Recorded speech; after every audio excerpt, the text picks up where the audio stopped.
देता है। ओम शांति। संपूर्ण पवित्र वृत्ति और दृष्टि से श्रेष्ठ तकदीर की तस्वीर। श्रेष्ठ तकदीर की तस्वीर बनाने वाले सर्व आत्माओं के शुभ चिंतक व सदा कल्याणकारी परमपिता शिव परमात्मा बोले, आज विशेष रूप से मधुबन निवासियों की तकदीर की लकीर देख रहे हैं। तो हम सब क्या ब्राह्मण क्या है, मधुबन निवासी हैं, इस घर के निवासी नहीं। यहाँ तो हम सेवार्थ हैं। हम सब मधुबन निवासी हैं। ब्राह्मण मधुबन निवासी होते हैं। तो हमेशा अपने आप को समझिए, मैं मधुबन निवासी हूँ।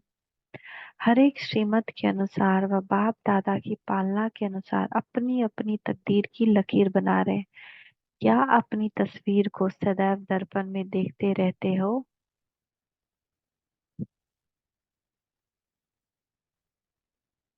क्या इस तकदीर की लकीर की मुख्य विशेषताओं को जानते हो?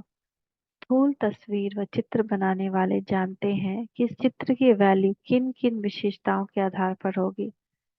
स्थूल चित्र की मुख्य विशेषता आकर्षण व वैल्यू उसके फेस के आधार पर ही होती है।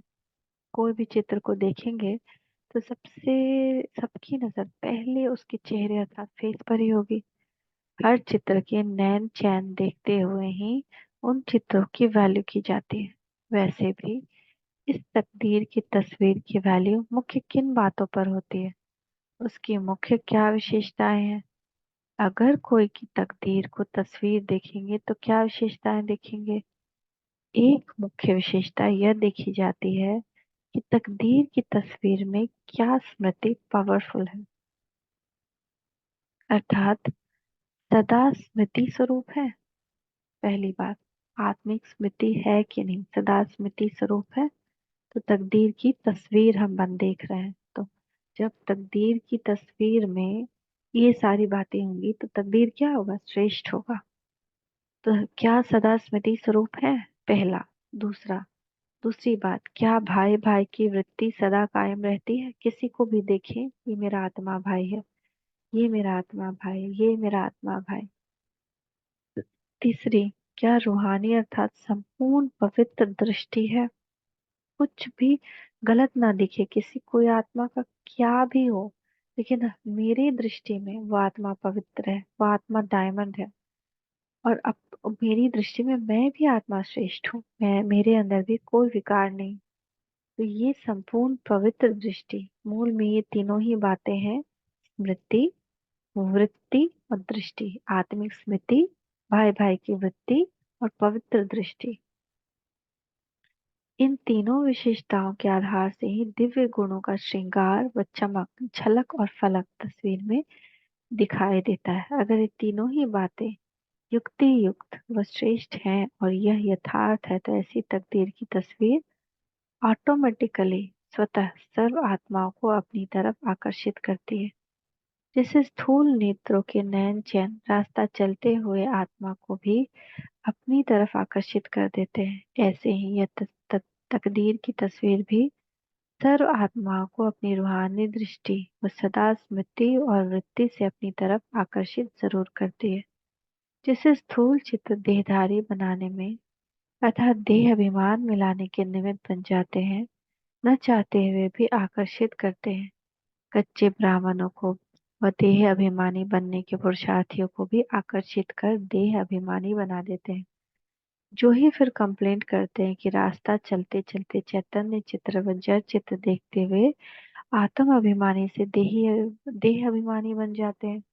तो हम योग करते हैं तो देही अभिमानी बनते हैं, फिर बीच बीच में भूल जाते हैं या किसी की संबंध संपर्क में आते फिर से वही देह अभिमान आ जाता है। तो ऐसे ही जब रूहानी चित्र व तस्वीर आकर्षणमय बनावेंगे तो अन्य आत्माएं चलते फिरते देह अभिमान से निकलकर देही अभिमानी हो जाएंगी। तो जैसे अभी हमारे ऊपर दूसरों का असर पड़ जाता है, हम आत्मा भूल जाते हैं और उनके असर में आ जाते हैं। ऐसे ही जब हमारा स्ट्रांग देही अभिमानी का अभ्यास होगा तो जो दूसरे देह अभिमान में है वो देही अभिमानी बन जाए, उनको अपनी स्मृति आ जाए कि मैं आत्मा हूँ। जब स्थूल चित्रों में इतनी आकर्षण है तो क्या आप रूहानी चैतन्य चित्रों में इतनी आकर्षण नहीं है? अब यही चेक करना है कि मेरी तस्वीर व चित्र कहाँ तक आकर्षण मूर्त बना है। तो हम चैतन्य तस्वीर है ना, हमारे को देखकर सबको अपनी आत्मिक स्थिति की याद आ जाए। यह रूहानी चित्र में अगर इन तीन विशेष बातों में से एक की भी कमी है तो वो वैल्यूएबल नहीं गिना जाएगा। जैसे स्थूल चित्रों में भी आंख, नाक व कान आदि आदि कोई एक चीज यथार्थ नहीं होती तो चित्र की वैल्यू कम हो जाती है। सहा- चाहे सहारा चित्र कितना ही सुंदर हो, लेकिन मुख्य फेस में अगर थोड़ी भी कमी रहती है तो चित्र बेकार हो जाता है या फिर उसकी वैल्यू आधी हो जाती है। ऐसे ही यहाँ भी इन तीन विशेषताओं में से एक भी कमी है तो प्रारब्ध व प्राप्ति के समय में आधा समय कम हो जाता है, अर्थात 16 कला से 14 कला हो जाने से आधी वैल्यू हो गई ना। तो 14 कला वाला त्रेता में आएगा ना। इसीलिए इन तीनों ही बातों की हर समय चेकिंग चाहिए। अच्छा, तो क्या ऐसी चेकिंग करते हो? क्या चेकिंग का यंत्र जानते हो? यंत्र द्वारा ही तो चेकिंग करेंगे ना। वह कौन सा यंत्र है जिससे अपने को चेक कर सकते हैं? यंत्र है बुद्धि। लेकिन दिव्य बुद्धि का नित्य ब्राह्मण ब्राह्मण बनते ही दे देते हैं। जैसे ऐसे कई लौकिक कुल हैं जहाँ जन्म लेते ही युद्ध में व हिंसा में प्रवीण बनाने के लिए बचपन में ही तलवार के बजाय चाकू व लाठी चलाना सिखलाते हैं, जिससे कि उनको अपने सूरवीर कुल की स्मृति रहे। बाप दादा भी हर ब्राह्मण को माया के वार से बचने के लिए व माया को परखने के लिए ये दिव्य बुद्धि का नेतृत्व देते हैं। लेकिन दिव्य बुद्धि के बजाय जब साधारण लौकिक बुद्धि वाले बन जाते हैं तो माया को परख नहीं सकते, वह माया के भार से बच नहीं सकते, वह अपनी चेकिंग नहीं कर सकते। तो पहले यह देखो कि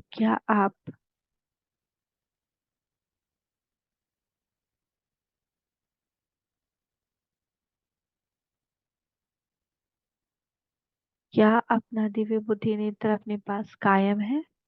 कहीं दिव्य बुद्धि रूप नेत्र पर माया के संग दोष व वातावरण का प्रभावशाली जंग तो नहीं लग गया? वह कोई डिफेक्ट तो नहीं रह गया ना कि हम पहचान ही नहीं पाए कि ये माया है? अपनी श्रेष्ठ तस्वीर बनाने के लिए मुख्य तीन विशेषताओं को भरने के लिए तीन शब्द याद रखो। पहला है ना, हमारी श्रेष्ठ सर्विस विशेषता कैसे भर सकते हैं इन तीन गुणों को? निर्वाण स्थिति में होना है, यानी कि निर्वाण धाम में हम कैसे थे? निराकारी, एकदम बिंदु, निरसंकल्प। निर्माण बनना है ना, निर्माण बनना है, पोलाइट रहना है, कितना भी कुछ हो जाए हमको पोलाइट रहना है और निर्माण करना है। निर्माण करना मतलब गुणों का निर्माण करें, है ना। तो निर्वाण, निर्माण और निर्माण अर्थात मान से परे, किसी भी मान, अपमान, सम्मान इसमें फीलिंग में आ जाते हैं।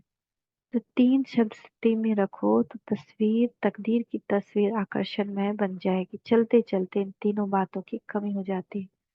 निर्वाण स्थिति में कम रहते हैं, यानी परम धाम की स्थिति में कम रहते हैं। बहुत बोलना, बहुत बातें करना, वाणी में सहज और रुचि से आते हैं। जितना वाणी से लगन उतना वाणी से परिस्थिति में स्थित होने की लगन व रस कम अनुभव करते हो। निर्माण बनने के बजाय अनेक प्रकार के मान, देह का पोजीशन का, गुणों का, सेवा का, सफलता का व अनेक प्रकार के मान सहज स्वीकार कर लेते हो, स्वीकार करने की इच्छा में रहते हो। आप मान के जिज्ञासु हो, इसलिए समान का कोर्स अभी तक समाप्त नहीं कर सके हो। जब यह जिज्ञासु रूप समाप्त होता है तभी समान की स्थिति स्वतः और सदा रहती है। मान समान को भुला देती है। ऐसे ही नव निर्माण करने के बजाय, कंस्ट्रक्शन के बजाय डिस्ट्रक्शन कर देते हो, अर्थात नव निर्माण करने के बजाय कभी कभी कोई की स्थिति को नीचे गिराने के निमित्त बन जाते हो।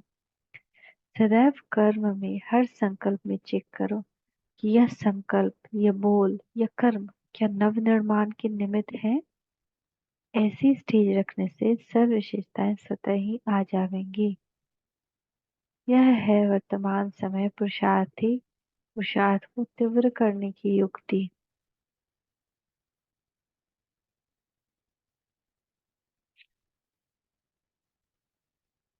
मधुबन निवासियों की रिजल्ट अच्छी रही। मेजोरिटी स्नेह और सहयोग में अथक सेवाधारी हैं, रहे हैं और आगे भी बनते रहेंगे। महिमा युग तो बने हो जो कि स्वयं बाप दादा महिमा कर रहे हैं। अब आगे क्या करना है?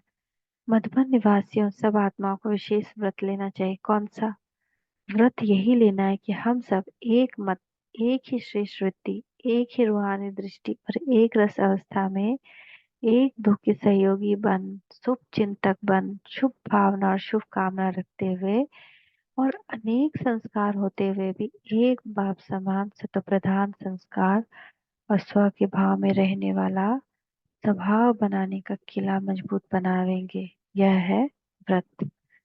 क्या स्वयं के प्रति व सर्वात्माओं के प्रति यह व्रत लेने की हिम्मत है? स्वयं के प्रति तो प्रवृत्ति में रहने वाले और वातावरण में रहने वाले भी करते हैं। मधुबन निवासियों में न सिर्फ स्वयं के प्रति, साथ ही संगठन के प्रति भी व्रत लेने की हिम्मत चाहिए। यही मधुबन वरदान भूमि की विशेषता है। समझा? जैसे अभी हिम्मत का प्रत्यक्ष फल दिखाया, ऐसे ही एक दो को सावधान करते हुए और एक दो के सहयोगी बनते हुए इस व्रत को साकार रूप में लाने में सफल हो जाएंगे। जैसे और जोन वालों को अपनी अपनी विशेष सर्विस का सबूत देने के लिए सुनाया है, वैसे ही मधुबन निवासियों को भी इस बात का सबूत देना है। इस आधार पर ही जनवरी में प्राइज मिलेगी।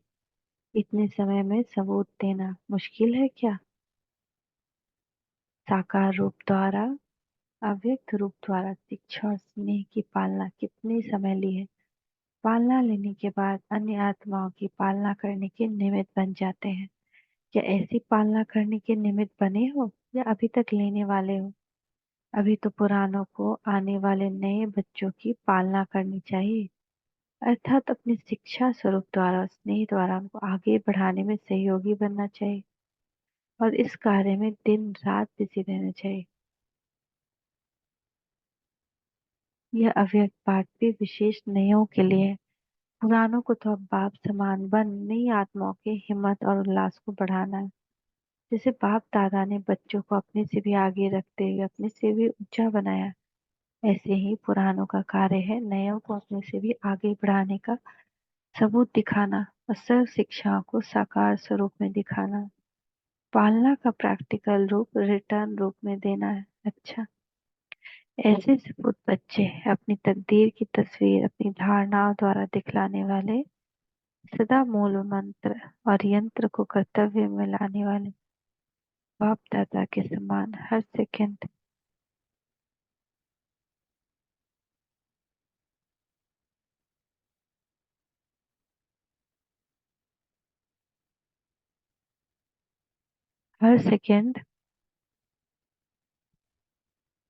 और संकल्प सर्व आत्माओं के कल्याण के प्रति लगाने वाले, सदा स्व के भाव में रहने वाले बाप दादा समान श्रेष्ठ संस्कार अर्थात अनादि और आदि संस्कारों को प्रत्यक्ष रूप में लाने वाले, हर संकल्प हर समय सफल बनाने वाले सफलता और सितारों को बाप दादा का याद प्यार। Good night. नमस्ते। नमस्ते बाबा, नमस्ते। शुक्रिया बाबा, शुक्रिया। ओम शांति, ओम शांति, ओम शांति।